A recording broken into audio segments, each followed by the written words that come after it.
الحمد لله نحمده ونستعينه ونستغفره ونؤمن به ونتوكل عليه ونعوذ بالله من شرور أنفسنا ومن سيئات أعمالنا من يهد الله فلا مضل له ومن يضلل فلا هادي له ونشهد أن لا إله إلا الله وحده لا شريك له ونشهد أن سيدنا ومولانا محمدا عبده ورسوله الذي أرسله بالحق بشيرا ونذيرا وداعيا إلى الله بإذنه وسراجا منيرا فقد قال الله تعالى في كلامه المسيد وفي الفرقان الحميد সবাই বলেন আউযু বিল্লাহি মিনাশ শাইতানির রাজীম বিসমিল্লাহির রাহমানির রাহিম فلا وربك لا يؤمنون حتى يحكموك فيما شجر بينهم ثم لا يجدوا في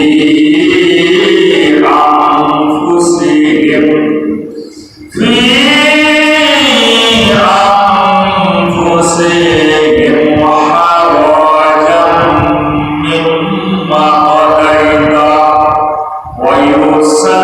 ويسلموا تسليما عن أبي هريرة رضي الله تعالى عنه عن أنس رضي الله تعالى عنه قال قال النبي صلى الله عليه وسلم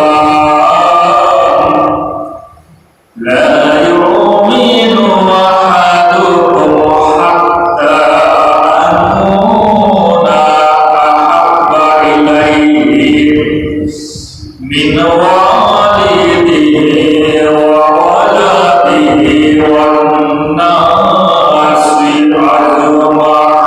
أجمعين ثم عن أنس رضي الله تعالى عنه قال قال رسول الله صلى الله عليه وسلم لا يؤمن أحدكم حتى يحب لأخيه ويحب لنفسه الله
সপ্তাহের মধ্যে এই পৃথিবীর মানচিত্র থেকে কত মানুষ বিদায় হয়ে গভীর কবরে চলে গেছে। আল্লাহ সুবহানাহু ওয়া তাআলা আমাদেরকে এখনো বাঁচিয়ে রেখেছেন, হায়াত দিয়েছেন, যেন আমরা রবের কাছে ফিরে আসি, তওবা করে রবের কাছে একনিষ্ঠভাবে যেন আমরা তার গোলামীর আসক্ত করি। সেই সুযোগ যেহেতু আল্লাহ সুবহানাহু ওয়া তাআলা আমাদেরকে দিয়েছেন, এজন্য আমরা খুশি হয়ে অন্তর থেকে বলে আলহামদুলিল্লাহ, আলহামদুলিল্লাহ। আরো একবার জোরে করে বলে আলহামদুলিল্লাহ, আলহামদুলিল্লাহ। আমি অগ্রসেন গ্রামের সকল মুসলিম ইকরামকে বলতে চাই, আপনারা সময় না নিয়ে খুব দ্রুত এই বেহেশতের বাগানে চলে আসুন। আল্লাহ রাব্বুল আলামিন আমাকে আপনাকে এই সুযোগ দিয়েছেন, আপনারা এই সুযোগটা কাজে লাগায়। কেউ যদি পরপর 3 জুম্মা সালাত আদায় না করে, তাহলে মুসলমানের খাতা থেকে তার নামটা আল্লাহ সুবহানাহু ওয়া তাআলা কেটে দেন। এজন্য আমি অত্র এলাকার সকল ধর্মপ্রাণ মুসলিম নর্থকে বলবো, আপনারা আপনাদের কাজগুলোকে রেখে চলে আসুন। নামাজের পর আপনারা আপনাদের প্রয়োজনীয় কাজগুলো করবেন। আমি আপনাদের আজকের এই জুম্মা থেকে পবিত্র কালামুল্লাহ শরীফের মধ্যে সূরা আন-নিসা চতুর্থতম সূরা নিসার ৬৫তম আয়াত একটি আয়াত তেলাওয়াত করেছি এবং বিশ্বনবীর মুখস্থ 2টা কথা, 2টা হাদিস আমি তেলাওয়াত করেছি। আল্লাহ রাব্বুল আলামিন যদি তৌফিক দান করেন, আজকের এই আলোচনা থেকে যদি আপনার চোখ না খুলে, আজকের এই আলোচনা থেকে যদি আপনার অন্তঃকরণ না খুলে যায়, তাহলে বুঝতে হবে যে আপনি বড়ই কপাল করে একটা মানুষ, আপনি বড়ই দুর্ভাগ্য একজন মানুষ। আজকের আলোচনা থেকে যদি আপনি নিজেকে সংশোধন পরিবর্তন না করে ফিরে না আসেন, আমরা আজকের এই মহামূল্যবান মহাবিশ্বের কারিম থেকে এই কথাগুলো শুনবো ইনশাআল্লাহ। আল্লাহ রাব্বুল আলামিন কোরআনুল কারীমের মধ্যে জানিয়ে দিলেন, ইন্না ফি যালিকা লাযিকরা লিমান কানা লাহু কলবুন আও আলকাস সামআ ওয়া হুয়া শাহীদ। আল্লাহ বললেন, এই কোরআনুল কারীমের উপদেশগুলো, কথাগুলো ওই মানুষের জীবনে পরিবর্তন করবে, ওই মানুষের জীবনটাকে পরিবর্তন করে দিয়ে আমার খাস গোলামে পরিণত করবে, যে বান্দাগুলোর বোধগম্য হৃদয় আছে আর মনোযোগের সঙ্গে কোরআনের কথাগুলো শ্রবণ করে। সুবহানাল্লাহ বলবেন না? ঘুমিয়ে গেলেন নাকি? সুবহানাল্লাহি ওয়া বিহামদিহি সুবহানাল্লাহিল আযীম। তার মানে এই কিতাবের উপদেশগুলো, এই কিতাবের কথাগুলো ৭৭,৫০০ কথা আছে। প্রত্যেকটা কথা ওই ঈমানদারদের অন্তঃকরণের মধ্যে গেঁথে যাবে, যে ঈমানদারের কলবটা অত্যন্ত সফট এবং হৃদয়ঙ্গম করার মতো, আর খুব মনোযোগের সঙ্গে এই শ্রবণ শক্তি দিয়ে কথাগুলো শুনবে। আল্লাহ রাব্বুল আলামিন এই মহাবিশ্বের মহাবিশ্বয় মহাগ্রন্থ কোরআনুল কারীমের সূরা জারিয়াত ৫১তম সূরা জারিয়াতের ৫৫তম অধ্যায় কারিমের মধ্যে তুলে ধরলেন, ফাযাক্কির ফাইন্না যিকরা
পাঁচটা শর্ত যদি আপনার জীবনে পূরণ না করতে পারেন, আল্লাহর কসম, আল্লাহ নিজের কসম খেয়ে বলেছেন তারা কখনোই মুমিন হতে পারবে না।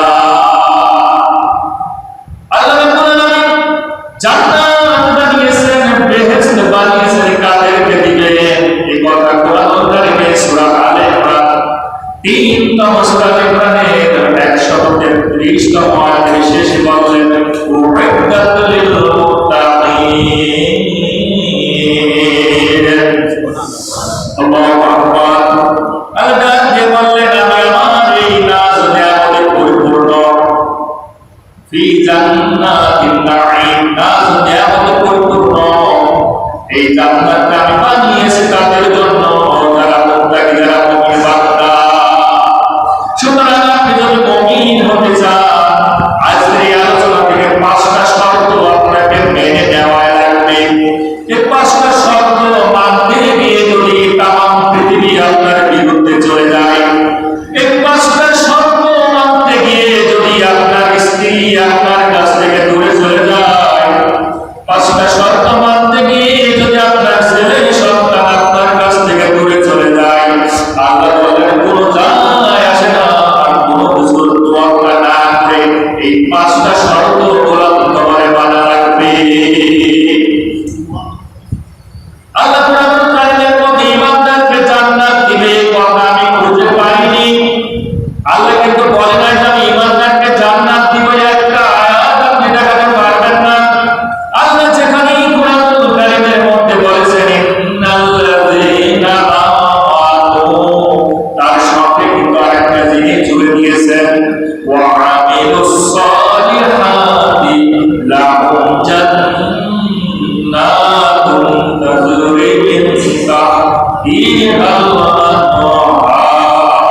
আল্লাহ ডাক দিয়ে বললেন, তোমরা ঈমান আনবা, সাথে তোমাদেরকে আমলে সলিহা করা লাগবে।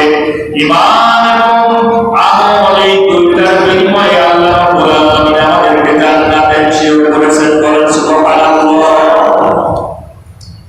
সুতরাং আজকের এই বাংলাদেশের আমি যদি বলি বাংলাদেশের কেউ মুমিন না, আমার তো মনে হয় আমার পিঠের স্থান একটাও থাকবে না। থাকবে? আমি যদি বলি বাংলাদেশের কেউ মুমিন না, আমার পিঠের স্থান থাকবে না, তাল বাকলা করে তুলে ফেলবে। আমি যদি বলি বাংলাদেশের অধিকাংশই মুমিন, শত্রুতা করবে তারা যারা মুসলমান ঘরে জন্মগ্রহণ করার পরেও যখনই আলোচনা থেকে বা আমি যখন বলবো যে অধিকাংশই মুমিন আর অনেকেই মুমিন না, তারা আমার সাথে শত্রুতা করবে। যারা মিলে যাবে ক্রাইটেরিয়া গুলো, তারা শত্রুতা করবে। আর যদি বলি বাংলাদেশের সবাই মুমিন, আমাকে মাংস দুধ ভাত খাওয়াবে, ঠিক কিনা? কারণ যে সুদের ব্যবসা করে, যে ঘুষের ব্যবসা করে, যে ব্যয়াপনা নির্লজ্জতার সাথে জড়িয়ে আছে, যারা লুটতরাজ করে, হাইজ্যাকিং করে, রাস্তার মোড়ে মোড়ে দাঁড়ায় চাঁদা কালেকশন করে, এই মানুষগুলোকে যদি আমি বলি মুমিন, তাহলে এরা আমাকে মাংস খাওয়া পাবে না। আর এই পৃথিবীর মধ্যে আমি অন্যায় ভাবে রোজগার করতেছি, অপরাধ জগতের ডন হওয়ার পরেও হুজুর বলল এই কোরআন থেকে, তিনি বলতেছেন মুমিন, আমার কোনো টেনশন আছে। আল্লাহ নিজেও বলেছেন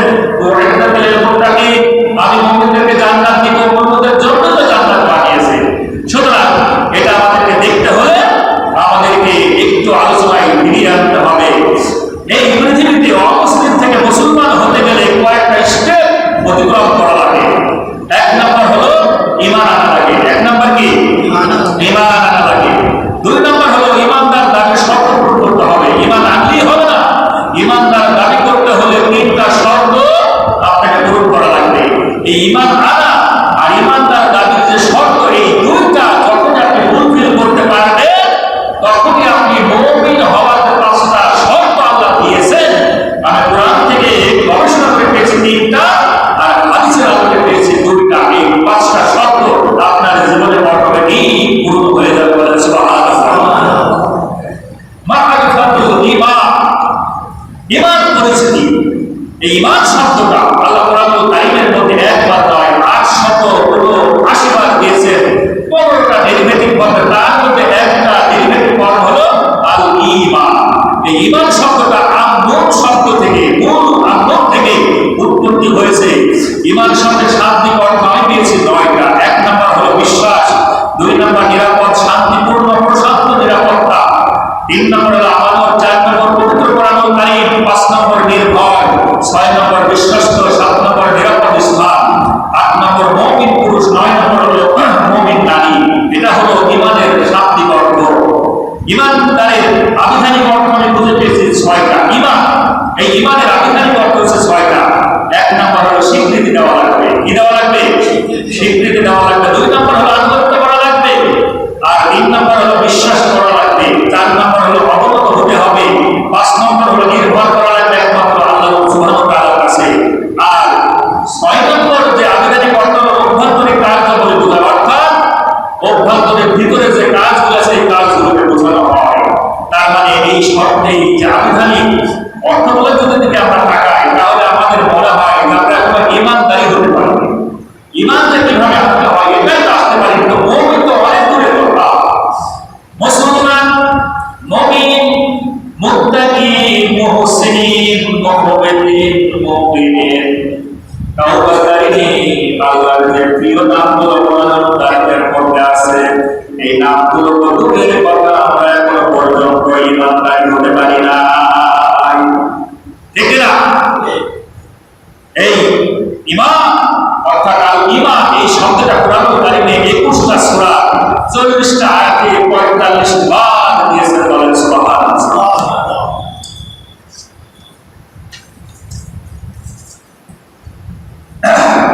ঈমানের যে সংজ্ঞা, অনেক দামি দামি মুফাসসিরিন যে ঈমানের সংজ্ঞা দিয়েছেন, আমি সেখানে পেয়েছি 5টা সংজ্ঞা খুঁজে পেয়েছি। এর মধ্যে একটি সংজ্ঞা হলো যে সত্যায়ন করা, এবং শুধু সত্যায়নের সঙ্গে সঙ্গে নিরাপত্তা এবং প্রশান্তি এর ভিতরে সংশ্লিষ্ট থাকবে। আবু হানিফা রাহমাতুল্লাহ আলাইহি তিনি বলতেছেন যে ঈমান আনতে গেলে ঈমানের যে আবিধানিক সংজ্ঞা, আমাদের ইমামে আজম আবু হানিফা রাহমাতুল্লাহ আলাইহি বলেন ইন্নাহু আমালুল কলবি ওয়াল লিসানি মা'a, অর্থাৎ আপনি যে ঈমান যদি আপনি বলেন না ঈমান এনেছি, তাহলে অবশ্যই আপনাকে কাজ করা লাগবে, আমল করা লাগবে। আর একটা এই মুখে ওয়াল লিসানি মা'a, এই মুখ দিয়ে আপনাকে স্বীকার করা লাগবে। জমহুর মুহাদ্দিসগণ এবং 3 ইমামের মধ্যে আবু হানিফা রাহমাতুল্লাহ আলাইহি বাদে ইমাম শাফিঈ, ইমাম মালিকি, ইমাম হাম্বলি, এই 3 ইমাম এবং জমহুর মুহাদ্দিসগণের মধ্যে মিরকাতুল মাফাতির ভিতরে আসতেছে যে ঈমান এর আবিধানিক সংজ্ঞাটা কি। বলতেছেন ইন্নাহু ফি'লুল কলবি ওয়াল লিসানি মা'a সাইরিল আরকান, অর্থাৎ ইসলামের যত আরকান আছে আপনাকে মুখে স্বীকার করা লাগবে, অন্তরে বিশ্বাস করা লাগবে, এবং প্র্যাকটিক্যাল এই কাজগুলো আপনাকে করা লাগবে। এর নামই হলো ঈমান। বলেন সুবহানাল্লাহ। কেউ ঈমানের সংজ্ঞা দিয়েছেন প্রিয় নবী সাল্লাল্লাহু আলাইহি ওয়াসাল্লাম আল্লাহর পক্ষ থেকে যা নিয়ে এসেছেন তার সত্যায়ন করা। 2 নম্বরে নিজেকে উভয় জগতের আযাব থেকে নিরাপদ রাখা। 3 নম্বর হলো অথবা তাকযীব তথা মিথ্যা প্রতিপন্ন করা, বিরুদ্ধ আচরণ থেকে নিজেকে মুক্ত রাখা। এই পৃথিবীর মধ্যে তার নাম হলো ঈমান।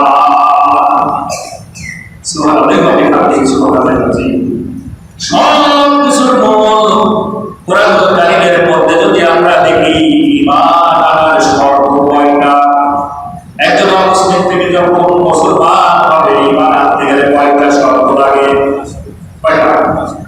7টা শর্ত লাগে। 7টা শর্ত যদি আপনি পূরণ করতে পারেন, মানতে পারেন, আপনি কেবল ঈমান আনলেন। ইসলামের গণ্ডির মধ্যে আপনি কেবল পা দিলেন। আমানতু বিল্লাহি ওয়া মালাইকাতিহি ওয়া কুতুবিহি ওয়া রুসুলিহি ওয়াল ইয়াউমিল আখিরি ওয়াল কদরি খাইরিহি ওয়া শাররিহি মিনাল্লাহি তাআলা ওয়াল বা'সি বা'দাল মাউত। তাকবীর দেওয়া একটু সরে লিল্লাহি তাকবীর, বলো না লিল্লাহি তাকবীর, বলো না লিল্লাহি তাকবীর, বলো না আরো জোরে বলা লাগবে লিল্লাহি তাকবীর। আরেকবার গলাটা খসখসে সব কিছু ছেড়ে দিয়ে রবের জন্য এবার তাকবীর দেওয়া লাগবে, আমার জন্য নাই, রবের জন্য তাকবীর দেওয়া লাগবে। বলে লিল্লাহি তাকবীর। যেরকম ছিল এই টানাটানি করে না, তাহলে সবই জাবিত করছে, যেরকম ছিল সেরকম না। এবার ভালো আছে, কারণ আমার কানে যদি এই শব্দটা আসে আমার আলোচনা করতে ভালো লাগে না। আপনাদের সমস্যা আছে নাকি? সমস্যা আছে? তার মানে এই সাতটা বিষয়, এক নম্বর হলো আমানতু বিল্লাহি, আল্লাহর উপর ঈমান আনা লাগবে, ওয়াল মালাইকাতিহি, যত পৃথিবীতে যত ফেরেশতা আছে। তিন নম্বর হলো ওয়াল কিতাবিহি, সমস্ত নবী রাসূলের প্রতি কিতাবগুলো এসেছে, ওয়া কুতুবিহি ওয়া রাসূলিহি, নবী রাসূলগণের উপর ঈমান আনা লাগবে, ওয়াল আখিরি ওয়াল ইয়াউমিল আখিরি, পৃথিবীর মুখ থেকে যাওয়ার পর আখিরাত যা হবে মৃত্যুর পর আখিরাতের প্রতি ঈমান আনা লাগবে, ওয়াল কদরি খায়রিহি ওয়া শাররিহি, আপনার কপালের মধ্যে আপনার তকদীরের মধ্যে ভালো এবং মন্দ লিখিত আল্লাহ দিয়েছেন, এটা বিশ্বাস করা লাগবে। মিনাল্লাহি তাআলা, আল্লাহর পক্ষ থেকে এটা এসেছে। ওয়াল বাসি ফাকাদাল মাউত, আর হায়াত আর মওতের মালিক কে? আল্লাহ। এই সাতটা বিষয়ের উপর যারা ঈমান কেবল আনলো, বিশ্বাস করলো, এরা কেবল মুসলমান না, কেবল ঈমান আনলো মানে ইসলামের বন্দির মধ্যে আসলো। জমহুর উলামাগণ বলতেছেন এই যে ঈমান আনলো, ঈমান আনার পর ঈমানদার যদি সে নিজেকে দাবি করে, ঈমানদার দাবি করতে গেলে তার তিনটা বিষয় লাগবে। এক নম্বর বিষয় মাথায় রাখবেন, আমি প্রত্যেকটি কথা আপনাদেরকে গবেষণা করে শোনাই। আমি ঠিক 11টা পর্যন্ত আমি কম্পিউটারের সামনে এই নোটটাই তৈরি করতেছিলাম। এত কষ্ট করে ফজরের নামাজ আদায় করার পর একেবারে সকাল 11টা পর্যন্ত একটানা আমি প্রায় 8 থেকে 9 ঘন্টায় স্লাইডটা তৈরি করেছি শুধু আপনাদের জন্য। এত সহজ না। অনেক আলেম ওলামা আছে, আমি নিজে দেখেছি, আলোচনায় গিয়েছে, খেতে বসেছে, খাওয়ার পরে হয়তো 2 মিনিটের মধ্যে নোট করতেছে কি আলোচনা করবে। এই আলোচনা কি মানুষের উপকারে আসবে? বলেন, জীবনে উপকারে আসবে না। আপনাকে যদি একটা আলোচনা, সুন্দর আলোচনা উপহার দেওয়া লাগে, অবশ্যই আপনাকে পূর্ব প্ল্যান থাকা লাগবে, পূর্ব প্রস্তুতি নেওয়া লাগবে। পূর্ব প্রস্তুতি যদি আপনি নিতে পারেন, আমার বিশ্বাস আপনি একটা সুন্দর সুশৃঙ্খল মানুষের বোধগম্য একটা আলোচনা উপহার দিতে পারবেন। জমহুর উলামাগণ বলতেছেন ঈমানদার যদি দাবি করতে হয়, আল ঈমানু হুয়া তাসদীকু, আপনাকে মুখে বলা লাগবে এই সাতটা বিষয়। আমি যে বললাম এই সাতটা বিষয় আপনাকে মুখে স্বীকার করা লাগবে। অন্তরের মধ্যে আপনাকে ধারণ করা লাগবে, এই কলবের মধ্যে আপনার বিশ্বাস আসবে আল্লাহ, ফেরেশতা, কিতাব, নবী রাসূল, আখিরাত, হায়াত, মওত, তাকদীর, এগুলো আমি বিশ্বাস করি একেবারে পরিপূর্ণভাবে। ঠিক না? 3 নাম্বার, এই পৃথিবীর মধ্যে যদি আপনি গবেষণা করেন দেখবেন মুখেও বলে অন্তরে বিশ্বাস করে, কিন্তু 3 নাম্বারে গিয়ে এই মানুষটার ঈমানদার দাবি করতে পারে না। 3 নাম্বারে গিয়ে থেকে যায়। প্রথমটা মুখে বলে, এই বাংলাদেশের 95% মানুষ নিজেদেরকে মুসলমান দাবি করে, এরা কিন্তু বলবে যে হ্যাঁ আমরা মুসলমান। অন্তরে বিশ্বাস করে আল্লাহ আছে এক, ফেরেশতাদের বিশ্বাস করে, নবী রাসূলদের বিশ্বাস করে। 3 নাম্বারে গিয়ে থেকে যাও, মা জাআ বিহিন নাবিয়্যু সাল্লাল্লাহু আলাইহি ওয়াসাল্লাম, আমার রাসূল এই পৃথিবীতে যা যা করেছে আপনাকে প্র্যাকটিক্যাল করা লাগবে। এর নামই হলো ঈমানদার দাবির শর্ত। ঠিক না? তাহলে বোঝা গেল ঈমানদার দাবি করতে চান, শুধু মুখে বললেন, অন্তরে বিশ্বাস করলেন, ঈমানদার দাবি করতে পারবেন না। হয়তো ঈমান এনেছে ওই নেকা হওয়ার মতো, হয়তো কেবল কিঞ্চিত হয়তো আছে না, এরকম ওই এই যে কসুর পাতার উপর বৃষ্টির পানি পড়ে যেমন সব করে নেমে চলে যায়, হালকা থাকলেও থাকতে পারে, আবার দেখো রোদ বেশি হলেও শুকায় না। ঠিক না? কিন্তু ইমানদার যদি আপনাকে দাবি করতে হয়, এই দুইটা যে সবচেয়ে বড় গুরুত্বপূর্ণ হলো প্র্যাকটিক্যাল। বিশ্বনবী যা করেছেন প্র্যাকটিক্যাল আপনাকে সেটা করা লাগবে। এই যদি আপনি করতে পারেন, এই তিনটা সমন্বয় হলো একজন ইমানদার দাবি করা। আল্লাহর কোরআনুল কারীম, এই কোরআনুল কারীমের মধ্যে আমি খুঁজে পাই নাই যে আল্লাহ ইমানদারকে জান্নাত দিবে। আপনি একটা আয়াত যদি দেখাতে পারেন আমি মেনে নিব।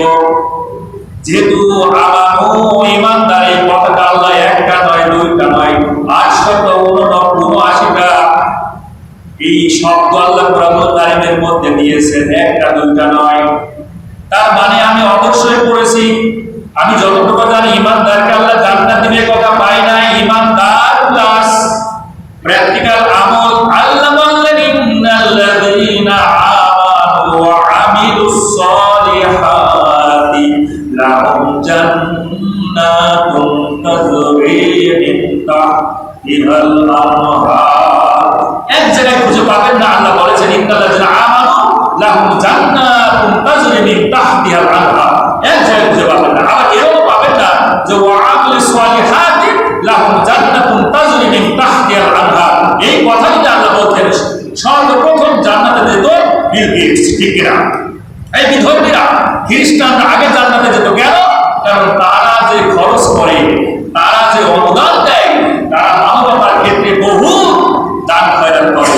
এই বাংলাদেশের অনেক শিক্ষা খাতে, অনেক দপ্তরে কিন্তু এরা কোটি কোটি ডলার খরচ করে। কিন্তু এই খরচ তাদের সওয়াব হিসাবে ওই পরকালের জিন্দেগিতে কাউন্ট কেন হবে না? একটাই কারণ হলো আল্লাহ আগেই শর্ত দিয়েছেন ইন্নাল্লাযীনা আমানু। তোমার আগে কি আনা লাগবে? ঈমান আনা লাগবে। এরপরে ওয়া আমিলুস সালিহাত, তুমি ভালো ভালো আমলগুলো করবা, অ্যাকসেপ্ট হবে। বুঝা গেল? আবার যদি আপনি ঈমান আনলেন, ওই যে ফেলে রেখেছেন, ভালো ভালো কাজও করলেন না, হবে হবে না।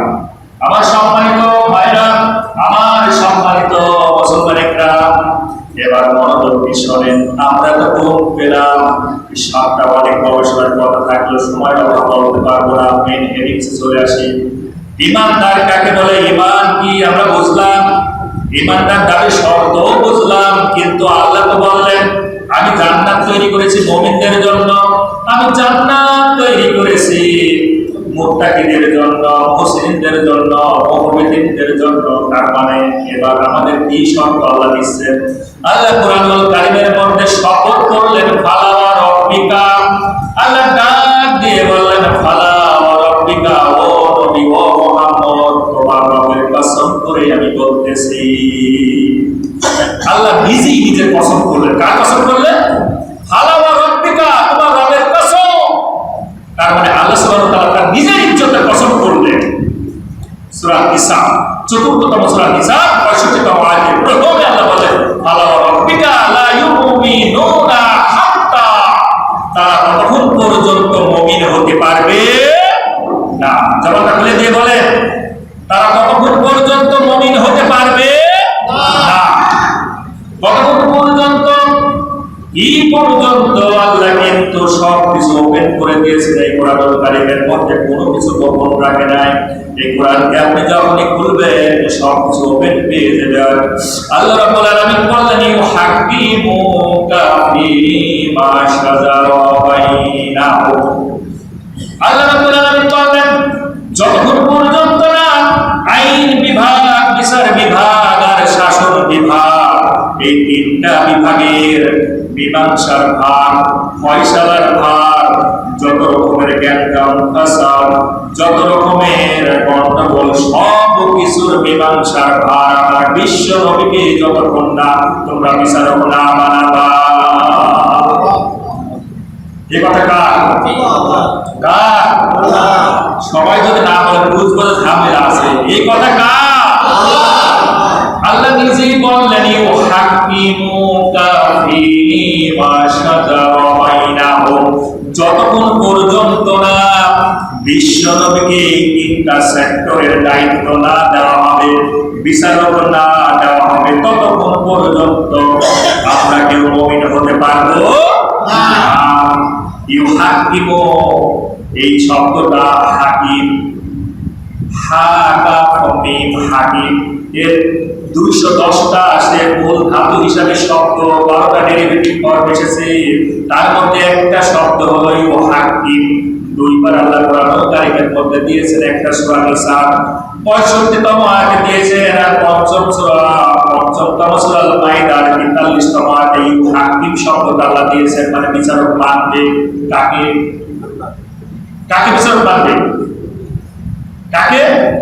আমরা তখন কি ওয়াজ করতেছি, বক্তার দিকে নজর দিলে হবে না, কোরআনের দিকে নজর দিতে হবে, ঠিক আছে? বিশ্বনবীকে বিচারক মানতে হবে। আল্লাহ তো সে বিচার করবে না, আল্লাহ তো দিয়েই দিয়েছেন, দিয়ে দেয় নাই সংবিধান। আর বিশ্বনবী মদিনায় এসেছিলেন না, মক্কায় এসেছেন না, বিশ্বনবীকে কি করতে হবে? বিচারক মানতে হবে। কারণ আমাদের মতো তো আসবে সময়, একটু সময় নেই।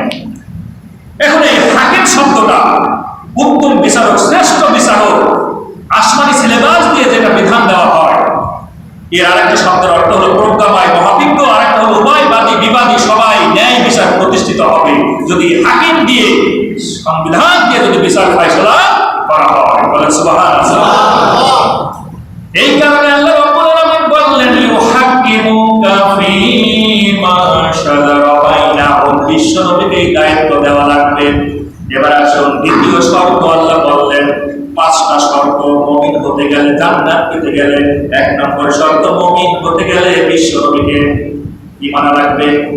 বিচারক মানা লাগবে। 2 নম্বর আল্লাহ রাব্বুল আলামিন বললেন সুম্মা লা ইয়াজিদু ফি আনফুসিহিম হারাজাম মিম্মা কাদাইতা, আমার বিশ্বনবী যে বিচার করে দিবে, আমার বিশ্বনবী যে ফয়সালা দিবে দ্বিধাহীন চিত্তে, সংকোচে নিঃসংকোচে ওই বিচারটা আপনাকে মেনে নেওয়া লাগবে। সুবহানাল্লাহ বলবেন না? আমার বিশ্বনবী যে বিচার করে দিবে, ফয়সালা দিয়ে দিবে, এটা দ্বিধাহীন চিত্তে নিঃসংকোচে আপনাকে মেনে নেওয়া লাগবে। বিশ্বনবীর দরবারে একজন ইহুদি, একজন মুসলমান বিচার নিতে গেলেন। বিশ্বনবী সব কিছু শোনার পর এই রায়টা দিলেন ইহুদির পক্ষে। মুসলমান চিন্তা করল, আমি ঈমান এনেছি, জিহাদ করি, হজ করি, যাকাত দিই, কিন্তু নবীজি আমার পক্ষে রায় দিল না, সুতরাং আমি মানতে পারি নাই। চলে গেল আবু বকরের কাছে। আবু বকর নরম মানুষ। আবু বকর বললেন, প্রথম বিচার কে করেছে? বিচারে সারি করতে গেছে, বলল বিশ্বনবী করেছেন। আবু বকর রক্তাক্ত করে কাঁপা শুরু করে দিল, বলল আমার পক্ষে সম্ভব নয়, তুমি বরং ওমরের কাছে চলে যাও। ওমরের কাছে যখন গেলেন, লোকটা এবং বাদী দুজনই যখন গেলেন, ওমরকে বললেন, হে ওমর, আমি আপনার কাছে বিচারের সানি করতে এসেছি, প্রথম বিচার কে করেছে? বললেন বিশ্বনবী করেছেন। ওমর রাদিয়াল্লাহু তাআলা আনহু চেহারা মুবারক একেবারে লম্বলো খারাপ হয়ে গেলেন, বললে একটু অপেক্ষা করো, তোমার বিচার আমি এখনই করে দিব। ভিতরে গেলেন, ঘরের ভিতরে ঢুকলেন, ঘরের ভিতরে ঢুকে একটা খোলা তলোয়ার নিয়ে আসলেন, আর ওই মুসলমানের গর্দান বরাবর মেরে দিয়ে দ্বিখণ্ডিত করে দিলেন। এই হলো বিচার। বিশ্বনবী বিচার করেছে, তুমি মানতে পারো না, আমি উমরের কাছে এসেছো, শ্রেষ্ঠ পয়গম্বর, আমি উমর তো ধুলারও মর্যাদা রাখা বিশ্বনবীর কাছে, ঠিক কিনা? আর আমার কাছে বিচারের সানি করতে এসেছো। আজ বাংলার জমিনে যদি কে হিন্দু, আর কে মুসলমান, আর কে বৌদ্ধ, আর কে খ্রিস্টান, যদি এই কোরআন দিয়ে বিচার করা হতো, ন্যায় বিচারে বাংলাদেশে প্রত্যেকটা মানুষ কিন্তু প্রতিষ্ঠিত পেত, ঠিক কিনা? এই প্রতিষ্ঠিত পাওয়ার জন্য এই কোরআনের বিধান, এই কোরআনের শ্রেষ্ঠ বিচার যদি আপনাকে পাওয়া লাগবে, শুধু মুখে দিয়ে বললে হবে না, ঠিক বললে হবে না। আমরা এমন একটা জাতি, গিরিগিটির মতো, ওই যে বাজার পূজারি যদি এখানে এসে বলে ঠিক কিনা, আপনারা বলবেন ঠিক। আবার যদি হক্কানি আলেম যদি এসে বলে ঠিক কিনা, আপনারা বলবেন ঠিক কিনা। মানে ব্রাইলে হোক, আম বলেও হোক, করা যাবে না। তাহলে 2 নাম্বার পেলাম, বিশ্বনবী যে বিচার করে দিবে, দ্বিধাহীন চিত্তে মেনে নেওয়া লাগবে। 3 নাম্বার, আল্লাহ রাব্বুল আলামিন বললেন, ততক্ষণ পর্যন্ত তুমি মুমিন হতে পারবা না যতক্ষণ পর্যন্ত না ইউসাল্লিমু তাসলিমা, তুমি তোমার নিজেকে বিশ্বনবীর উপর আত্মসমর্পণ না করে দিবা। সুবহানাল্লাহ। এই তিনটা আমি কোরআনুল কারীম থেকে পেয়েছি যদি মুমিন হতে চান। এখন আমাদের বাংলাদেশ তো কোরআন দিয়ে চলে, ঠিক না? হ্যাঁ, কথা বলো। বাংলাদেশ কি দিয়ে চলে? কোরআন দিয়ে চলে না হাতের লেখা চলে? এই জমিনের সিলেবাস দিয়ে চলে, ঠিক না? এখন আপনি দাবি করে দেখেন আপনারা কি মুমিন না মুসলমান না ইমানদার? যতক্ষণ না এই কোরআনের তলে আপনি না আসবেন, আল্লাহর কসম আল্লাহি আল্লাহি, ততক্ষণ পর্যন্ত আপনি মুমিন হতে পারবেন না। এটা আমার কথা না, সূরা নিসা, আমি তো খবর ফাঁস করে দিচ্ছি। সূরা নিসা 65তম সূরা নিসা, আপনি দেখেন, অর্থগুলো বুঝে দেখেন। হাদিসের ভিতরে আসতেছে আল্লাহ রাব্বুল আলামিন তো দিয়ে দিলেন, বিশ্ব নবী বললেন, আল্লাহর কসম দিয়ে বিশ্ব নবী বললেন। আনাস রাদিয়াল্লাহু তাআলা আনহু বর্ণনা করতেছেন বুখারীর হাদিস। এই যত কিতাব আছে হাদিস গ্রন্থের মধ্যে এক নামে বুখারীকে সবাই মানে। কোরআনুল কারীমের পরে ওয়াকাত দলিল হিসাবে যে গ্রন্থখানাকে মানে তার নাম হলো বুখারী, ঠিক কিনা? এই বুখারীর 12 নম্বর, 13 এবং 14 এই তিনটা হাদিস আপনি খুঁজে দেখেন।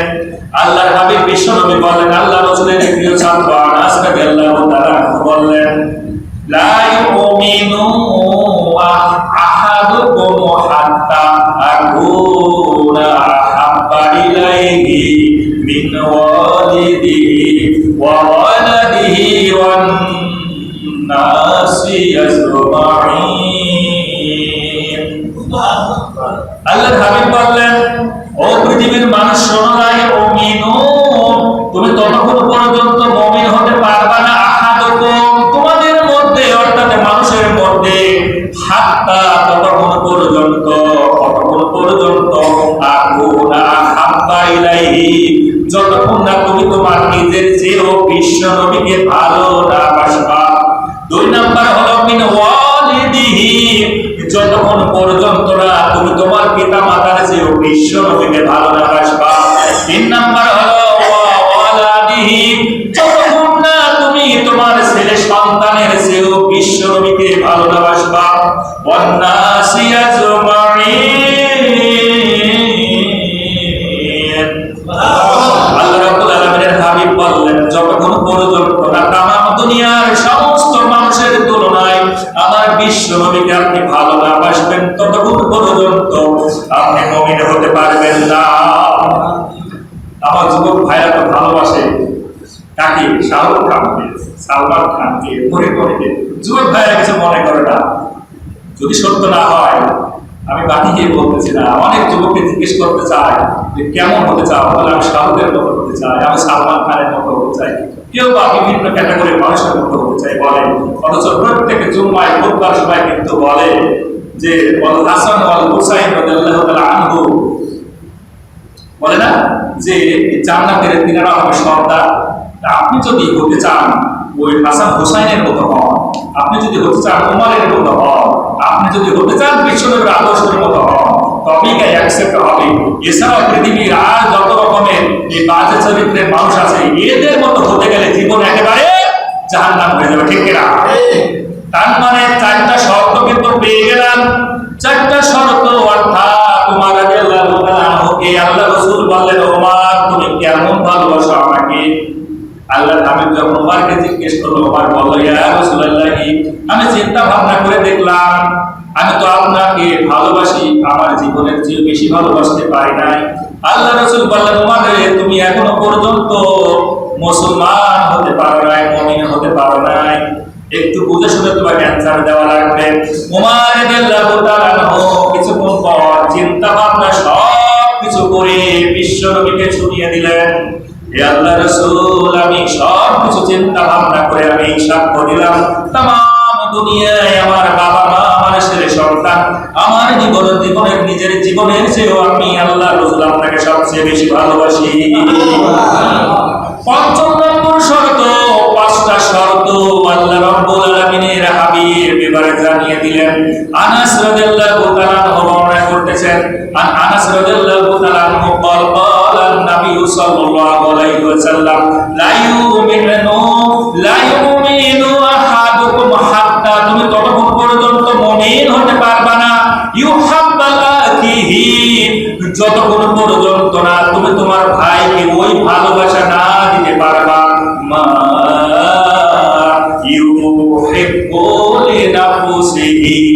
তুমি নিজেকে যতটুকু ভালোবাসো, তুমি হয়তো একটু মাংস পোলাও খাও, আর তোমার বাসায় যে কাজ করে তাই তুমি দাও ঝালের রুটি, ঠিক না? তুমি ভালো জিনিস খাও, তুমি রেস্টুরেন্টে গিয়ে ভালো কিছু খাও, আর তোমার বাসায় যিনি কাজ করে তাই তুমি দেখো নিচে বসায়া তাদেরকে দাও অন্যরকম জিনিস। এই জন্য আল্লাহ রাসূল বললেন, লা ইউমিনু আহাদুকুম হাত্তা, তুমি ততক্ষণ পর্যন্ত মুমিন হতে পারবে না।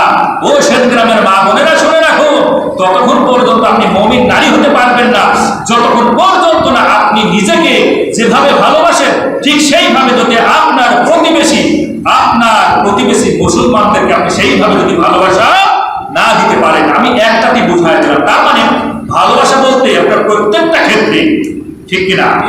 তরকারি দেওয়ার ক্ষেত্রে, তরকারি নেওয়ার ক্ষেত্রে, কাউকে খাওয়ানোর ক্ষেত্রে, কাউকে পরনের ক্ষেত্রে, ঠিক কিনা? আপনি নিজে গায়ে দিচ্ছেন কি দামি পোশাক, আর যখন আপনি কাউকে পড়াবেন, আপনার এক মুসলমান ভাইকে দিবেন, তখন একবার দরবার, এটা হবে না। আমরা তো অনেক সময় দেখি জাকাতের জিনিস একেবারে 150 টাকা দামের ওই লুঙ্গি নিয়ে এসে চতুর্দিকে মানুষকে বলে ফেসবুকে লাইভ করো, ইউটিউবে লাইভ করো, পুরো পৃথিবীর মানুষকে জানিয়ে দাও যে আমি জাকাত দিচ্ছি। কি দিচ্ছি? এই পয়সা লুঙ্গি।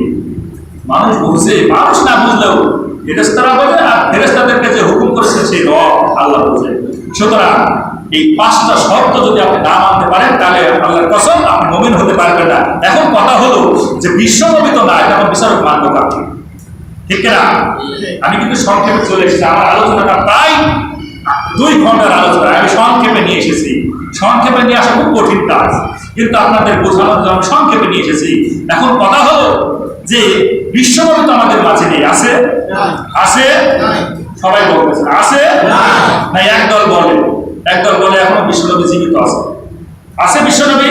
পৃথিবীতে বেঁচে আছে? এদিকে কথা বলতেছে না, আপনারা কথা বলছেন না। বিশ্বনবী কি পৃথিবীতে আছে? নাই। তাহলে এখন বিচারক কে মানবে? বিচারক কে হবে? ঠিক না? এখন বিচারক তো কোরআন হবে না, বিচার তো কোরআন দিয়ে হবে, কিন্তু বিচার করবে কে? এবার আসুন, এটা আমার কথা নয়, বিশ্বনবী কিন্তু দায়িত্ব দিয়ে গেছেন তাদেরকে। যেহেতু কোরআনুল কারীম এখনো পৃথিবীর মধ্যে আসে, বিশ্বনবীকে যে অবস্থায় কোরআনটা অবিকল দিয়েছিলেন সেই একই অবিকল অবস্থায় কিন্তু আমাদের পর্যন্ত আছে।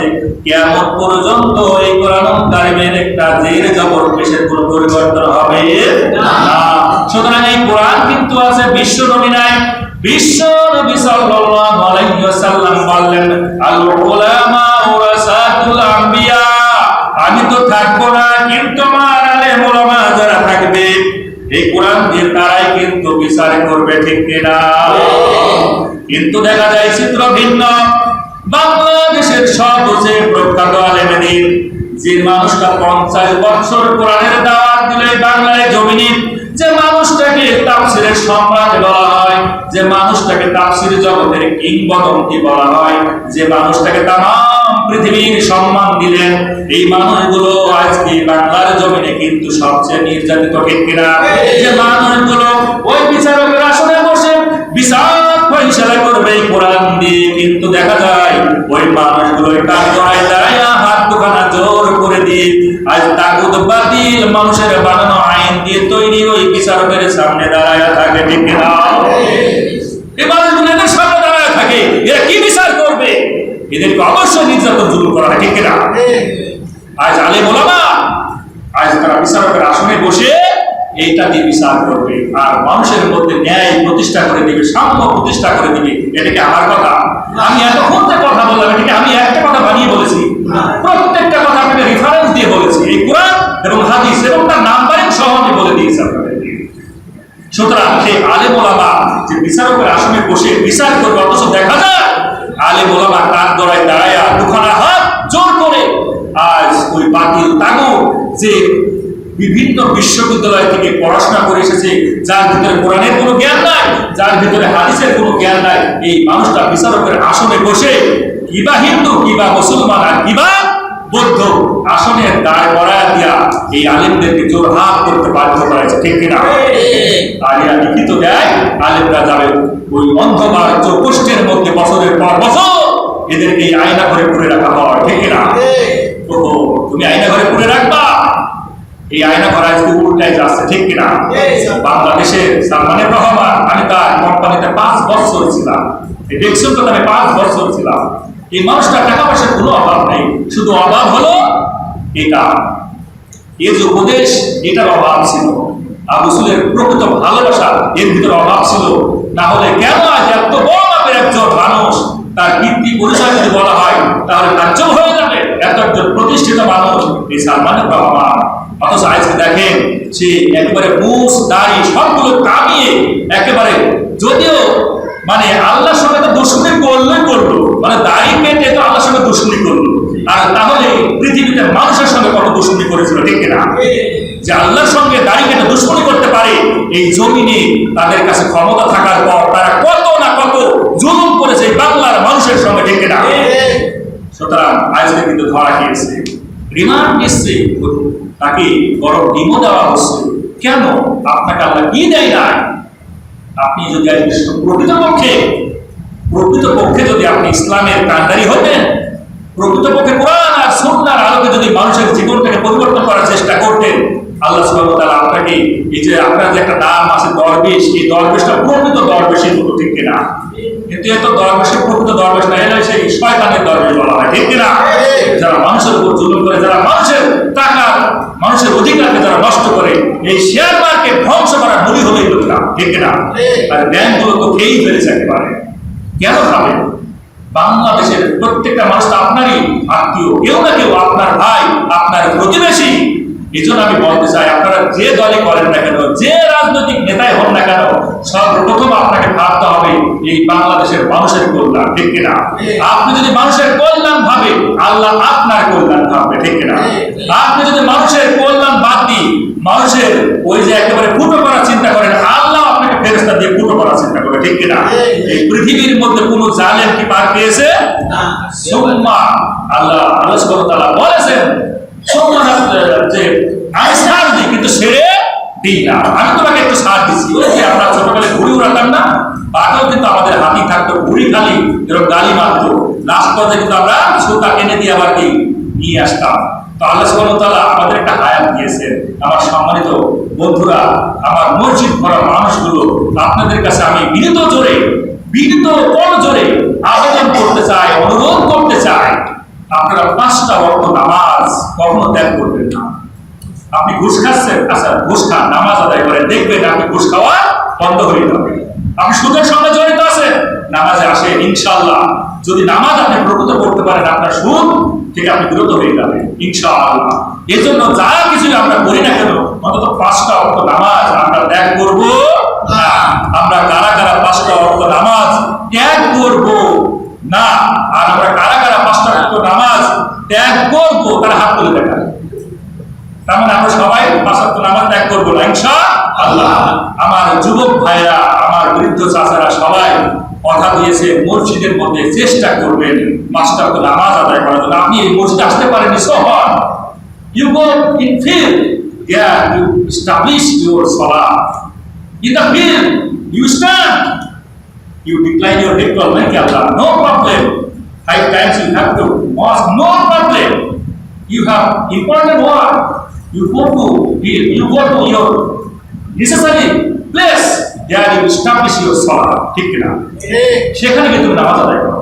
মসজিদে আসাটা কেমন কথা না, কিন্তু মসজিদে আপনি সময় পেলে আপনি আসা লাগবে।